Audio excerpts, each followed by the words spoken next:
Good evening, everyone. Today, Shashank Singhal, wants to take this opportunity to present my learning from the internship task at the Sparks Foundation. So, first of all, I want to thank the Sparks Foundation for giving me this opportunity to go for a 1 month internship and perform certain tasks which can help me in my professional development. So, first, let's talk about the task itself. The task I performed is to read about job readiness articles and post. Okay, so what I had to do in this task is first I need to research about various things which makes you job ready. Secondly, I have to know about various aspects regarding resume, interviews, and then based on my knowledge, I had to write posts consisting of my understanding and one long article which I posted in Medium so to convey what I've learned through my articles, and now I'm preparing this presentation to share with you some of the learnings which I had and the crux of the entire things which I've shared in the detailed articles. So let's get started. So how to be job ready? First, let's define job readiness. When I went through so many articles and dwelled deep into the concept, I realized the concept of job readiness is not defined with resumes and interview. It involves understanding. Yes, my friends, it involves understanding about three main aspects, that is, company. A candidate must know very well about the company culture, about the work process, about the payout structure. Then, a candidate must know about the job market. How strong is the market? What is the life cycle stage of the market? Where do the market stand in the next 10 years? What are the government policies and the external factors in favor of the market conditions? And what are the factors which are serving against the market? Similarly, a candidate must know everything about the job itself. What are the challenges in job? He must do a peer comparison about various work cultures and payout structures of the company. Only when a candidate have a thorough understanding about these three aspects, that is the company, the market itself, and the job, only then he will be able to set the right expectations for the company as well as from himself. He can identify the areas of lacunas and can start working on the improvement, and also he can know what is he doing right at this point and what is he supposed to do. So it will help him in strategizing the goal and preparing for the further interviews and resume.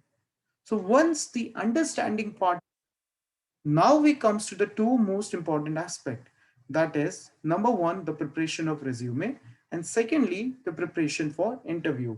I wrote 5 posts and one long article to explain you the understanding as well as the preparation part.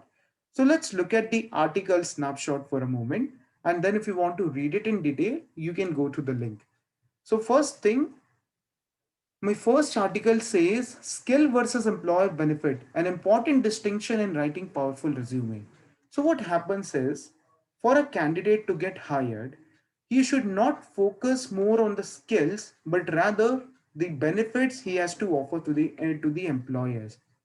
For example, if you're proficient in sales, one way of writing it in your resume is I have a proven experience of earning high, I have a proven experience in sales. But the other way is to convey the benefit to the employer. Like the uh, candidate can say, I have a proven experience of earning high profit with the minimum conversion cost. So what is the difference you see in both the approaches? In the first approach, the candidate is confined himself with the skill. But in the second approach, he is talking in a broader sense to the benefit he is offering to the employer. So in the second sense, so in the second approach, the employer is getting a better idea of whether the candidate is a job fit and organization fit or not. What is my second article about? My second post is about step-by-step process of writing a resume. So first thing we have to keep in mind while writing a resume is to have right format and layout. A candidate must have a right format and layout. That is, the resume must be scannable. It should have appropriate sections. It should have appropriate margins, headers, So it must be catchy enough, it must be presentable enough for becoming a reason for the job giver, that is the employer, to select this resume. Secondly, he must mention the personal details and contact information. Now, many candidates I've seen skip this information. But we must understand from a recruiter point of view, your personal details are required mostly for the administrative stuffs like updating on the website. He might have want to contact you for certain thing. So if you have not mentioned it in resume, you might straight away lose your chance of getting selected. Third thing, effective use of summary or objective. Resume summary or objective must communicate your job purpose, your existing skills, and experience which can benefit the employer. I have given some links in this article. Okay, if you go through this article on LinkedIn, which you can find the link in the last slide, you can find the link of this article as well. Fourth thing, you must tailor your information. Now, what is the difference between a resume and a curriculum vitae? A resume allows you to skip certain part of your experience which is not relevant to the job. So only such part must be included which you find is the most relevant thing. My third post was about getting ready for job interview. Now, while getting ready for job interview, you must know your target. You must have a clear understanding of your own self. That is the self awareness part. You must practice it well alone. Now, when it comes to practice, I will suggest all of you to divide it in three segments. Number one is the quality of answers. You must evaluate how good and proficient your answers are. Secondly, your body language. And third thing, your voice. When you give equal weightage to the preparation of all these three aspects, it will allow you to record these practices. It will allow you to become better. So what you can do is you can record these articles, okay? You can record these sessions and then go for a peer-to-peer feedback, right? Fifth thing is arrive early. Now again, this is a very important thing, an easy thing, but a very important and catchy thing. Most of the time when you go late, what happens is you're not able to familiarize yourself with the pattern, with the environment. As a result, you always have those butterflies in your stomach. So it is always advised to arrive on time. Be honest and assertive in your answers. Even if you don't know the answers, then also be confident and humbly accept that I don't know the answer. Be assertive in your approach. And last but not the least, make sure to ask intelligent questions. At the end, your opportunity to ask questions is the final time you can interact on the day of interview with the interviewer. So in case you have any query regarding the payout structure, regarding the company culture, you can ask the question. Also, if you have gone through the company, maybe an intelligent question might reflect your critical evaluation skills as well. So make sure you ask critical question and you research about the company well. Now let's come to my fourth post. My fourth post was about video interviews in the new normal. What I realized is post-COVID interview, post-COVID outbreak, most of the interviewers are conducting online interviews. Hence, you must know about the etiquettes of online interviews, like setting up a professional login ID, professional photos. You must acquaint yourself with all the technical glitches, and you must know various platforms and various types of interviews which could be conducted online. Last but not the least, my fifth post was about certain skills which you require in the new normal, that is post COVID. So, first, this digital compatibility. Today, I would say digital literacy is not an add on to your resume, it is one of the prerequisites for an employer to select you. Because in any domain you apply, most of the time you have to report using your laptop, okay? So you must have certain level of digital compatibility as per the job you're applying for.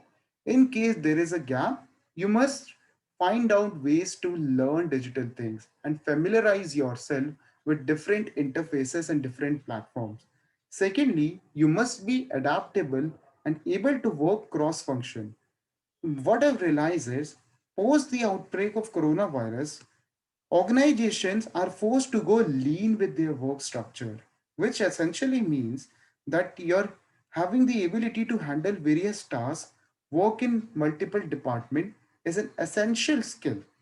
Third thing, social and emotional skills. Now, post pandemic, there is a need of managing the virtual teams. And what I've seen is most of the employees, as well as some of the customers, are also losing their mental stability as well as their motivation level. Hence, have that emotional intelligence, if you have right level of social skills to motivate people, to talk to people, to engage and convince people, that is always an edge to make you a favorable candidate. Last but not the least, your cognitive skills.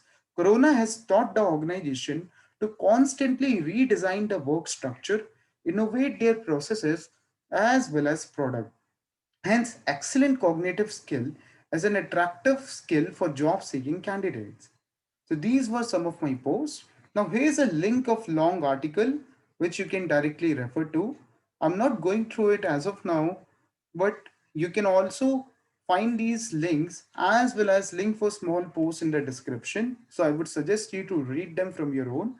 And these were some of the feedbacks I got after I posted these articles on various platforms like SlideShare, on Medium. So some of the feedbacks are very positive. I'm very thankful that I got these feedback. There are certain more feedback which conveys it. What I've realized it that this entire process has helped me as well as many candidates to know about the do's and don'ts in the new normal. We have to understand that the situation is changing and we have to change ourselves, adapt to the new situation and to the new working needs of the organization. So I hope this entire presentation has helped you in some ways. So that's it from my side. I would love to know feedback from all of you. In case you have any negative or positive feedback, do comment below and do find the articles in the link itself. Thank you.